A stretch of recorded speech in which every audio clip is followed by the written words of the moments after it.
ঠিক একইভাবে আমাদেরকে সমগ্র দেশকে সাথে আনতে হবে।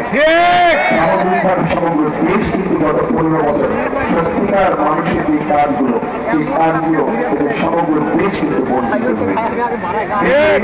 দেশের মানুষ চিকিৎসা সুবিধা ঠিকভাবে পায় নাই, দেশের কৃষকরা তাদের বিভিন্ন সুযোগ সুবিধা থেকে বঞ্চিত হয়েছে, দেশের ছাত্রছাত্রীরা,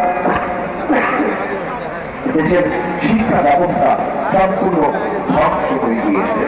আমরা যদি এভাবে দেখি, প্রত্যেকটি ক্ষেত্রে একটি সরকার বা দেশের যতগুলো সেক্টর থাকে গত 15-16 বছরে কল কারখানা, মিল কারখানা কোনো কিছু সঠিকভাবে গড়ে উঠতে দেয় নাই। শুধু একটি কাজ হয়েছে, মেগা প্রজেক্ট হয়েছে তথাকথিত, এবং মেগা প্রজেক্টের নামে মেগা দুর্নীতি হয়েছে। অবশ্যই বগুড়ার ন্যায্য অবশ্যই বগুড়া হবে, কিন্তু একই সাথে আমরা খেয়াল রাখবো